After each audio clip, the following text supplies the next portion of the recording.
ကျတော့ဘော်လီလေးတွေကိုနောက်ချိတ်ချုပ်တဲ့အခါမှာအရှိမဒီလိုမျိုးလေးဘယ်ညာကိုဆက်ပေးရပါတယ်အခုလိုစနစ်တကျလေးဆက်ပြီးပြီဆိုလို့ရှိရင်เนาะကျတော့ဘာဆက်လုပ်မလဲဒီရဲ့ချုပ်ထောင်လေးကိုပျောက်သွားအောင်လို့အုပ်ပေးရပါတယ်เนาะဒီလိုမျိုးကြီးအထဲမှာချုပ်ချောင်းကြီးပေါ်နေလို့မရပါဘူးအဲ့လိုမျိုးလေးအုပ်ဖို့ဆိုလို့ရှိရင်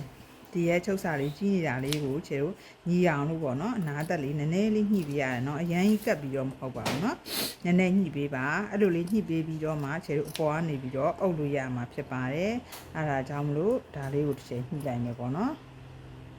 အခုလိုမျိုးကျတော့နော်ချုပ်လုပ်နည်းပညာအသေးစိတ်ကိုလည်းပဲပညာဒါနလေးတွေနဲ့လေ့လာပြီးတော့ကိုကလည်းဆက်နှင်းတတ်တယ်ဆိုရင်အိမ်ထဲမှာနေရင်းနဲ့ဘော်လီလေးတွေလိုက်ချုပ်ခြင်းနဲ့ဆန္ဒလေးတွေရှိတယ်ဆိုလို့ရှိရင်တော့တစ်ဆိုင်ချင်းစီကိုတစ်ချက်ကပို့ပေးနေပါပြီဒါကတော့เนาะတစ်ဆိုင်ကို15000နှုန်းနဲ့ဖြစ်ပါတယ်သူက15000နှုန်းနဲ့ site ချက်မှာဘာတွေပါလဲဆိုရင်တော့ bra အရှိပါမယ်အတူပါမယ်အခုလိုမျိုးနောက်ခွဲလဲချုပ်လို့ရရမယ်အရှိခွဲလဲချုပ်လို့ရရမယ်ပြီးလို့ရှိရင်နောက်ကျောအဝိုက်အဖျောက်အားလုံးအစုံလင်းချုပ်လို့ရမယ်တစ်ဆိုင်တိုင်းမှာအစုံလင်းအဲ့လိုမျိုးပါပါတယ်เนาะဒါလေးတွေကိုမှားယူခြင်းနဲ့ဆိုလို့ရှိရင်တော့ pattern site ချက်လေးတွေလိုချင်လို့ပါဆိုပြီးတော့ messenger မှာပြောပြီးတော့မှားယူထားလို့ရပါတယ်เนาะအခုတစ်ချက်တော့ဒီ line လေးကိုအုပ်ကြရမယ်เนาะအခုလိုညှက်မယ်เนาะနည်းနည်းလေးပေါ့နော်နည်းနည်းလေးလိုက်ညှက်မယ်ညှက်ပြီးသွားစဉ်ဒီပေါ်အုပ်မဲ့ဟာလေးကကျတို့ဒီမှာလက်မနှစ်စိတ်လေးတစ်ချက်ညှက်ခိုင်းထားတယ်နော်အဲလက်မနှစ်စိတ်လေးကိုကျကအလဲချိုးလိုက်မယ်နော်ဒီလိုမျိုးလေးအလဲလေးကိုချိုးပါလက်သေးလေးနဲ့ပဲချိုးပါမီးဘူးတွေပါလုံးဝမလိုဘူးနော်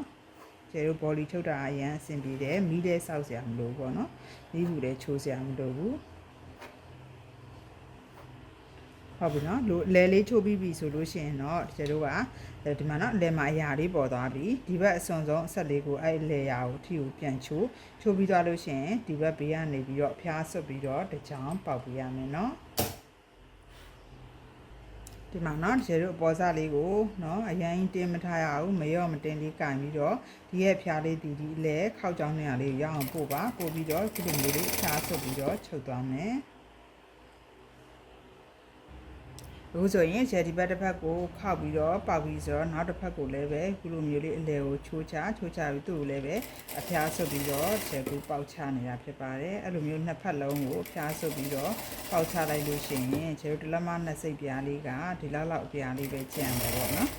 အိုက်ကျန်တဲ့အပြားလေးကိုမှကျတို့သူ့ရဲ့အလဲကိုတေချာလေးမှတ်ထားမယ်မှတ်ထားပြီးလို့ရှိရင်ကျတို့ခုနတော့ကရင်အုံနှစ်ခုမှာပေါ့နော်ရင်အုံနှစ်ခုမှာ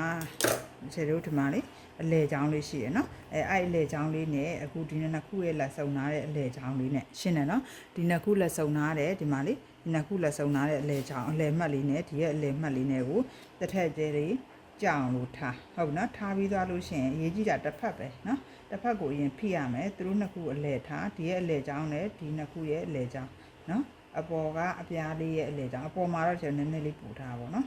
ပူထားပြီးသွားလို့ရှိရင်အလင်းနှစ်ခုကိုဒီလိုမျိုးလေးလှန်ကြည့်လို့ရရနော်လှန်ကြည့်ပြီးတော့ညီညီလေးချပြီးသွားလို့ရှိရင်ဒီဘက်တစ်ဖက်ကိုခုနတော့ကအဖျားဆွတ်ပြီးတော့ပေါက်ထားတဲ့နေရာကနေရောပဲအပေါ်ကနေထပ်ပေါက်နော်ဘယ်လိုပေါက်မလဲဆိုရင်ဒီမှာနော်ဒီလိုမျိုးလေးလှန်ကြည့်ပါအလဲကြအောင်လို့ထားပါအောက်သားကိုမခောက်စီနဲ့လဲကြအောင်ထားပါနည်းနည်းပဲသွားမယ်နော်ရင်အောင်နေရာမှာရင်အောင်အောက်သားခောက်သွားလို့မရဘူးနော်ရင်အောင်နေရာဂရုစိုက်ပါနော်မလာတွန်းလာလို့မဖြစ်ပါဘူးလဲလေးကြရမယ်နော်မာတဲ့နေရာလေးလည်းသတိထားပါโอเคလဲကြရမယ်နော်လဲကြရမယ်အခုလိုလန်ကြည့်ပြီးတော့ပဲပေါက်သွားလို့ရမယ်နော်လဲကြရမယ်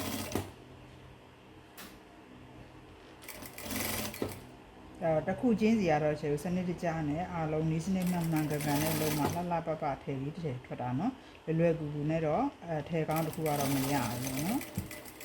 โอเค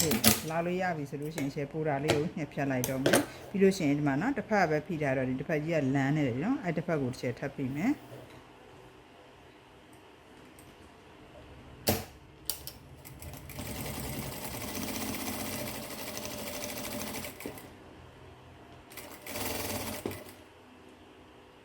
ဒီရဲ့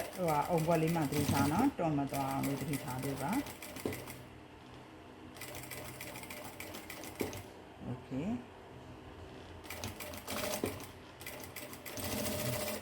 သူ့လည်းပြလေးဖြစ်အောင်ထားပါမယ်အုံကွက်လည်းမတွန်းစေနဲ့ပေါ့နော်အခုလိုလေးဖြစ်ရမယ်ဟုတ်ပြီဒါဆိုဖောင်းလိုက်လို့ရှိရင်ရင်ုံလေးကဒီလိုလေးဖြစ်သွားမယ်အဲဆိုရင်ဒီဘွားကျတော့ဒီ V shape တန်းလေးခြေလို့ပြန်ညှက်လိုက်မယ်โอเคဟုတ်ပါပြီဒါဆိုလို့ရှိရင်နောက်ထပ်ကျန်တဲ့အပိုင်းလေးကိုခြေလို့နောက် file လေးတွေမှာပြင်လည်ပြီးတော့ဆုံတွေ့ကြမယ်เนาะအားလုံးပဲအဆင်ပြေကြပါစေ